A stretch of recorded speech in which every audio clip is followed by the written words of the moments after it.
दौलतमंद गरीब।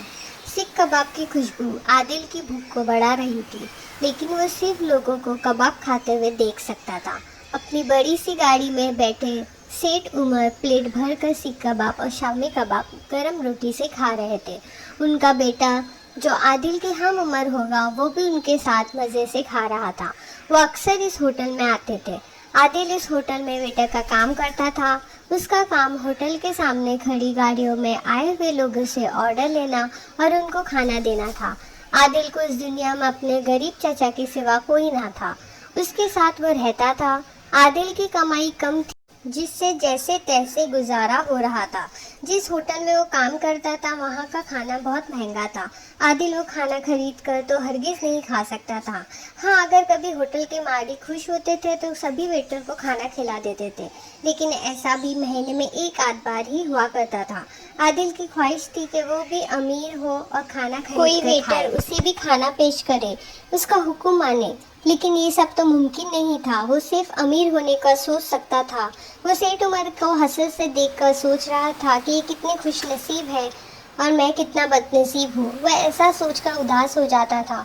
उसके चचा अक्सर कहा करते थे कि उदास ना हुआ करो, दुनिया में हर इंसान की ज़िंदगी अलग होती है। अल्लाह ही बेहतर जानता है कि किसके नसीब किसके लिए अच्छे हैं। हमें हर हाल में उसका शुक्र अदा करना है। आदिल ने पूछा, लेकिन चाचा, हम ही गरीब क्यों है?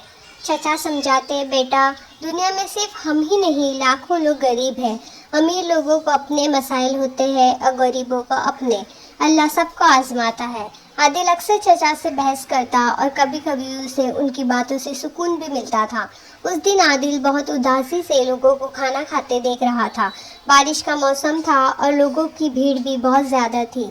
सेठ उमर की गाड़ी आकर रुकी। आदिल बोझल कदमों से गाड़ी के पास ऑर्डर लेने गया। जी साहब, क्या खाना पसंद करेंगे? सेठ साहब के चेहरे पर उदासी फैल गई। आइसक्रीम ला दो। आदिल हैरान हुआ, क्योंकि वो जब भी आते थे कुछ ना कुछ ज़रूर खाते थे। आज ऐसा पहली बार हुआ था कि वो सिर्फ आइसक्रीम लाने को कह रहे थे।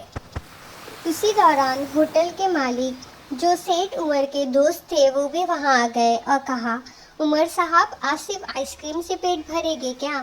सेठ उमर उदास हुए और बोले, बस बहुत खा पी लिया, अब सिर्फ आइसक्रीम ही खा सकते हैं। वो क्यों, सब ठीक तो है ना? मालिक ने हैरत से पूछा। क्या बताऊं साहब, मुझे गले का कैंसर है। फिलहाल मैं आइसक्रीम के सिवा कुछ नहीं खा सकता, डॉक्टर ने मना किया है। सेठ उमर आहिस्ता आहिस्ता बोल रहे थे, शायद उनके गले में दर्द हो रहा था।